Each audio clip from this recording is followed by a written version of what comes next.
boot, Wayne Stringer. Kidney wants it on grandstand side. There'll be 15 or 30 there.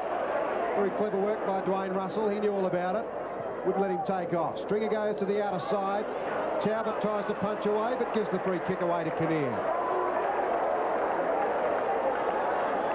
Kinnear, attack side of centre wing, will go in long.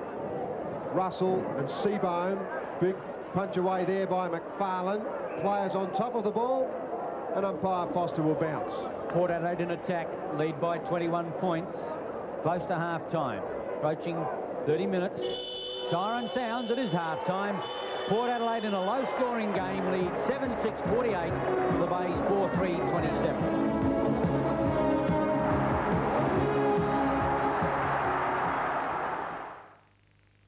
While some cars are preparing to meet their maker, one car continues to make history for reliability and for all-round performance. The Mitsubishi Sigma 2.6. It's got a big future because when it comes to the crunch, no other car is more reliable. It's another Mitsubishi.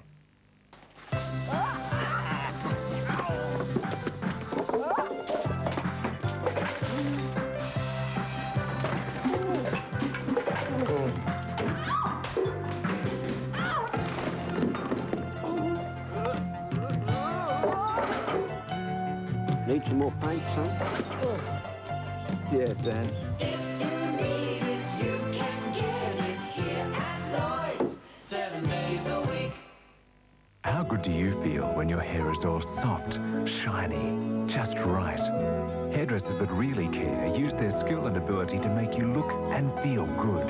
The shampoo they use and recommend, Delva Gold, a concentrated protein pH shampoo that makes your hair shiny, manageable, beautiful. So when you simply want the best, ask your hairdresser for Delva Gold.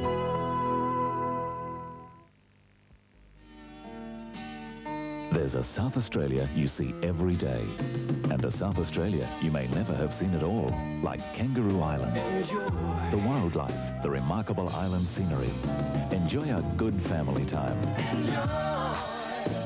Or make new friends. For details of flights and ferries to Kangaroo Island, contact the Government Travel Centre, King William Street. Enjoy. South Australia.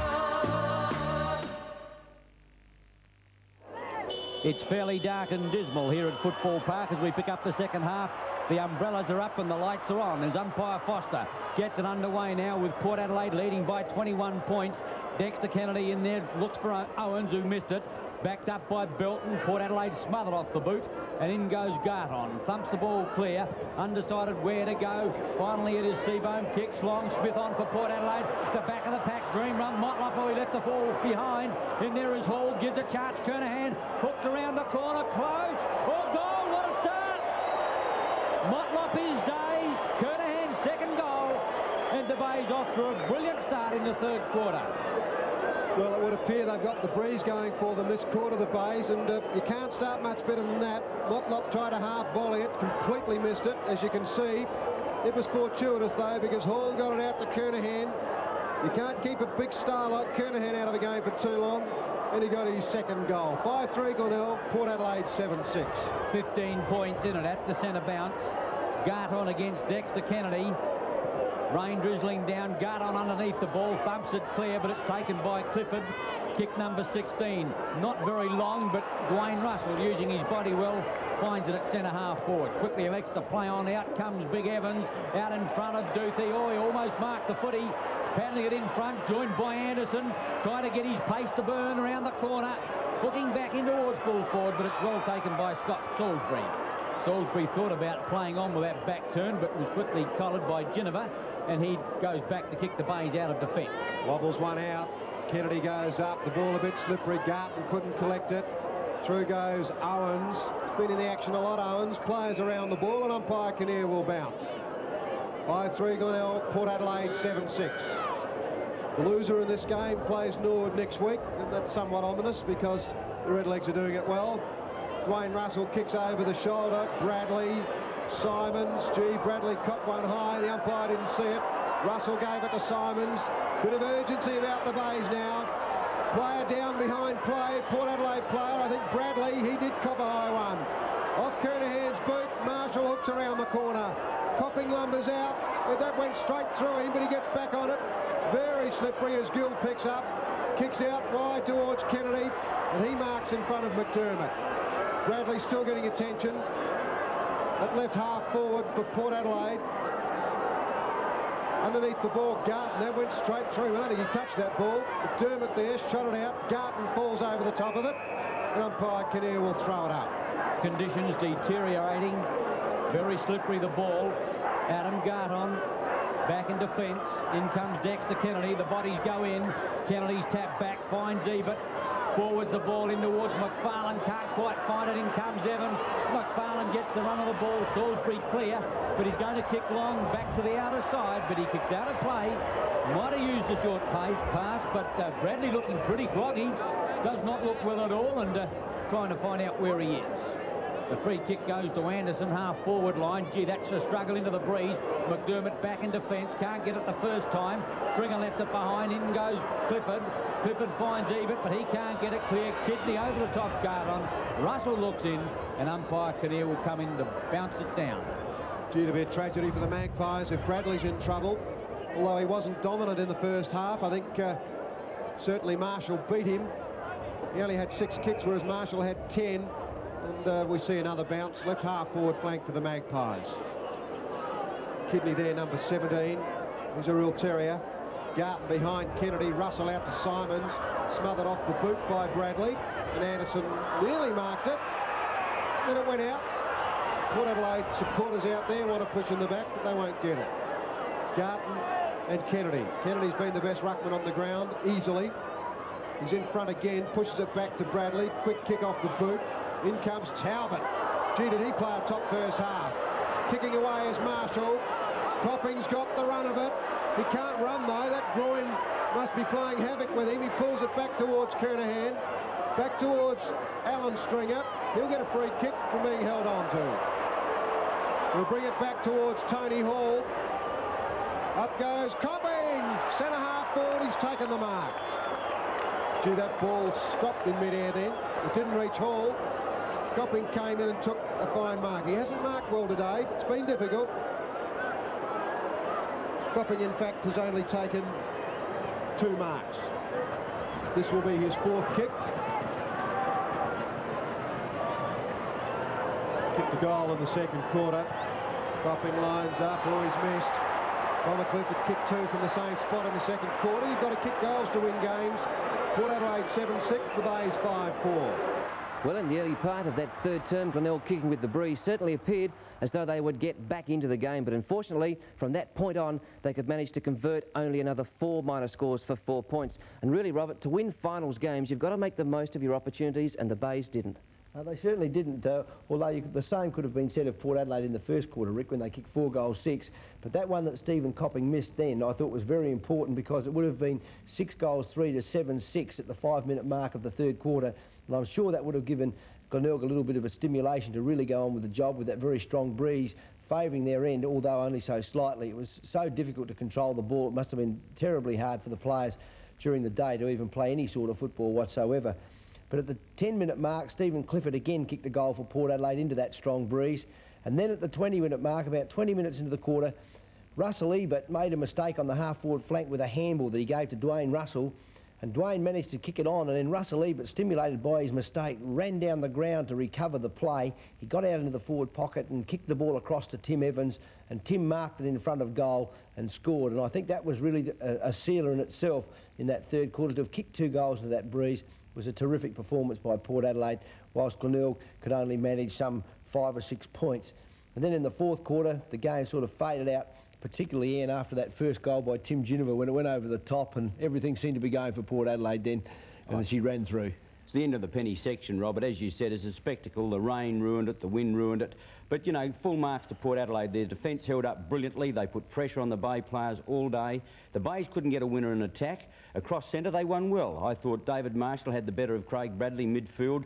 Simons and Talbot at centre wing were giving them plenty of opportunities, but the Bay Rovers lacked penetration. McDermott played very well, but he didn't penetrate either. But Port Adelaide, full marks to them. They won a game without Craig Bradley playing a dominating game at centre. Kim Kinnear played well at centre wing. Anderson got his touches. But Port Adelaide is a pretty solid sort of unit, and they came out of today's performance with their heads held very high, and I think they should be extremely confident, especially if they get Russell Johnson back for the grand final. But I doubt whether Russell will make it. They might play him in the reserves next week, Robert. They could do. I think they'd be taking a bit of a chance probably with that shoulder. No doubt that it's the sort of injury that you don't get over very quickly, Ian. But the big fellow Dexter, you've got to hand it to him, don't you? Oh, yeah. He wrapped the whole game, Robert. He didn't go off the ball the whole time. Now, you know, what would Dexter be? Nearly as old as you or me? Just about, yes. I had a talk to him after the game, and just off camera, we were talking about how he felt in the third quarter when I was sitting on the boundary there. I was watching him come towards the boundary for a throw-in, and he was really feeling the pinch during the third quarter, but all due credit to him. Away he went again, kept spoiling the ball away. Some of his spoils in the field play were excellent, even though he didn't mark it, and he created opportunities just from that alone. Yeah. Well, Port Adelaide had set up their win at three-quarter time, of course. They were leading by 22 points, and they were to kick with the breeze in the final quarter, plus the rain, as it kept on tumbling down. It was a miserable end to a game, and pretty disappointing because there was a big crowd there, and I'm sure they would have liked a closer contest and a better spectacle. That's football. It's football indeed, and of course Port Adelaide go through to the grand final in a fortnight's time. Just checking the final scoreline, Port Adelaide 12 goals 7-79, a 30-point winning margin over Glenelg, 5 goals 10-40. The goal kickers for Port, Evans and Clifford both got 3, while Dwayne Russell and Tim Ginniver got 2. For Glenelg, well, only Stephen Kernahan managed to get 2 on the board. And the stats from the game this afternoon: kicks Port 190, Glenelg 204. The marks 37-58. Handballs 90-87, the frees 36-42, the rucks out of centre 9-9, and the scoring shots 19-15. I think those stats would show that Glenelg certainly had a fair deal of the play at Football Park this afternoon. After the game, Robert and Ian went down to their respective change rooms. How difficult were the conditions out there? They certainly looked pretty bad. Yeah, they were terrible. The wind just kept chopping and changing, and it was hard to mark, and then the rain came, and it got very slippery, and yeah, they were terrible conditions. But our lads, I thought, worked really hard and hit in and got the ball and won the game. Did you give them any instructions to attack to any particular side of the ground, particularly since it was blowing so hard into that eastern side? No, it was strange because in the first quarter it was going down that end, and then it switched around. It was going across the ground, and it was gusty. And no, I left it to their own initiative, thank goodness, because I couldn't make up my mind which side to go. But they did well. Tim Ginniver was a bit of a surprise in the first half, particularly for those of us who haven't seen a lot of the young fellow. I thought he played very well. Yeah, a lot of people haven't seen a lot of Timmy, but you're going to. Conditions like that suit him. He's got a terrific football brain, and he knows what to do with the ball, and he may lack a little bit in pace, but he certainly makes up with it with alertness and his football thinking. You perhaps could have kicked yourself out of that 4-6 in the first quarter. You missed a few shots. I noticed the player in the forward pocket wasn't too happy with himself a couple of times in the first quarter. No, not too happy at all, because in a final there's more pressure on you, and you think the players are closer, but unfortunately a couple went astray, and but at least we were getting the ball up there. That was the main thing. Yeah, Dexter continues to do well, even though Russell hasn't been able to play, and again today he pitched in all day. Yes, he, as I said in a few interviews a while ago, Dexter, he likes to work. He doesn't like sitting on the bench, as all ruckmen. Any ruckman who likes to sit on the bench is not worth his salt. Dexter appreciates the workload, and he certainly he gave it to us today again. Dexter, it's been a pretty exciting season at this stage. There's one to go, but you've played full-back and in the ruck, and how hard was it out there today? Very hard, very hard. You know, when you've got to run in for 4 quarters in conditions like that, and playing against 2 Rugal players in Gartner and Kernahan in particular, it's a hard day's work, but when you win, it makes it all worth it. Well, is there any way you're going to have a rest with anybody at any stage today? Well, I was looking around when Benny Harris went off the field. I thought, boy, there goes my rest, if there's ever going to be one, I'll tell you. Yes, Ben Harris has played well at fullback, hasn't he? He's a superb player. I always tell Benny it's the best fullback in the club, even when I was playing fullback. What about Tim Ginniver? Yes, he's been playing very well since he's come into the senior side. I said the other week, he's got a good, strong voice, and you know where he is at all times, and he's a very good rover.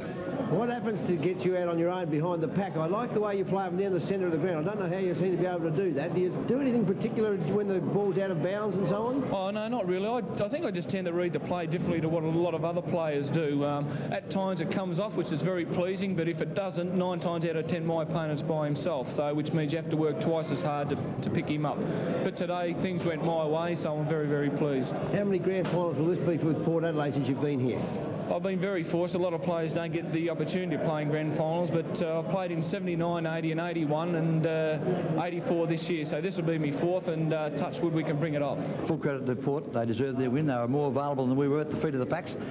The winner in Clifford, you know, we worked out a plan to contain him, but he kept bobbing up and picking up what you might call loose balls. Yeah, by the same token, McDermott got a lot of kicks too for the Bays. Oh, sure. Well, Chrissy had a good day.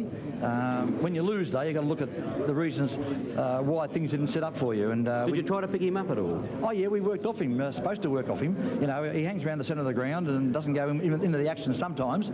Other times he stays 3 or 5 feet away from where the action is and feeds off a hand pass or two. But I don't want to dwell on that. You know, they were too good. No excuses at all. We're going to lick our wounds and come back hard next Saturday, which we intend to do. Next Sunday, sorry. Yeah, right. You know, you tend to get lost all these Sundays and Saturdays. As you say, maybe the wind changed. Sure. We were only 3 goals away, or 2 goals away most of the third quarter. And I felt if we could turn for home, only a couple away, we may well have done it. But our goal-kicking availability was pretty non-existent today. We just couldn't kick them. Yeah, but your forwards didn't play well. They fumbled a lot. They could have been the conditions, of course. Oh, well, it was. There's no question. But then again, they had to play in the same conditions at their end of the ground. Was brilliant, wasn't it? Yeah, I thought our defence was quite able also. You know, I wouldn't condemn my blokes up there. Scott Salisbury, Chris Duthie did a good job.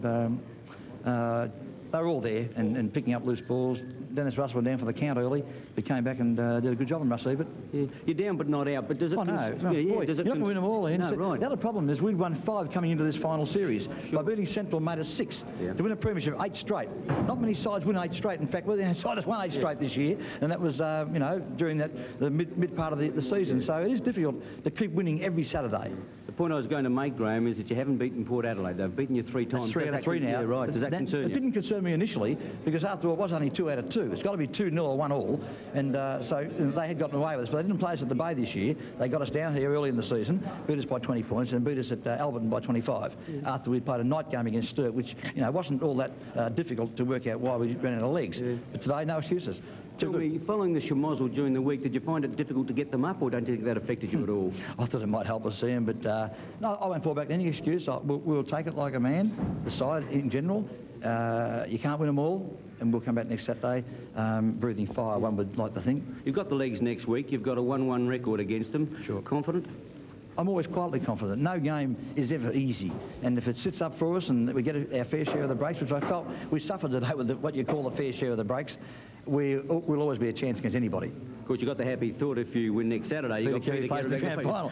Some people might suggest we throw it, but that's not on. No side throws a game of league football, and we tried our best. Today we weren't good enough for the first time for 7 weeks. Graham, thanks for your comment. My pleasure, Ian. Got some good news for Graham Campbell. He's got 1 extra day to prepare his players because, of course, that preliminary final is on next Sunday afternoon when they take on Nord at Footy Park. Should be a great game. Ian, how'd you see the best players? I thought Bomber Clifford was clearly best man on the ground, as Graham Campbell, he even paid tribute to the Bomber. There's no question about it. When he's on form, he's brilliant. And as he said today, the ball ran for him and he killed the Bays. Dexter Kennedy, no praise is too high, a man of 30 years of age, and he's been pushed from pillar to post. He suffered a lot of criticism, but today he rucked for 4 quarters and did a great job. Dexter, well done. I don't think he'll be discoing tonight, however. Martin Leslie at centre-half back.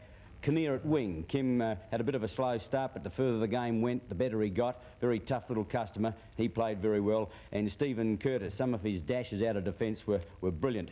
For the Bays, I thought Talbot at centre wing, young Stephen, played a really fine game. McDermott, David Marshall won centre. As I said earlier, the Bays got their winners across centre, but up forward they just couldn't find one. Wayne Stringer was very strong on the half-back flank. Scotty Salisbury always bottom down, bum up. That's one of Peter Marker's. And John Seabohm at centre half-back is a fine footballer.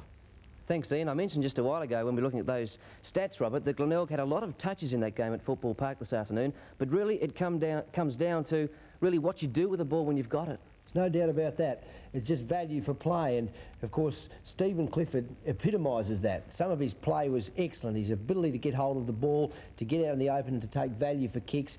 But most of all, I was feeling impressed today with a young man who did a couple of very good things. We mentioned him in our discussion there a little while ago with the coach. That was young Tim Ginniver. At one stage in the middle of the ground, I remember there was a bit of play and there was nothing happening. Players were falling all over the place, and no player able to get anything out of the road. Ball's falling, and we're just having a bit of a look at it now. Then Clifford gets his hands on it, and down he goes. And you'll see in a minute how cool the little fellow is. Once he got his hands on the ball, it just suddenly happened. He got it out to the player running past. I think it was Stephen Curtis, and there he goes, like it was as quick as a flash. And that's the sort of thing that wins footy matches. And that one bit of good play started this sequence of events, which just gave a gimme goal to Port Adelaide. And that sort of footy, there's no doubt about it, won it for Port Adelaide today. Congratulations, a great game by Tim Ginniver for Port Adelaide this afternoon. After this short break, we'll go to VFL Park, a crowd of 76,000, a heart-stopper of a game.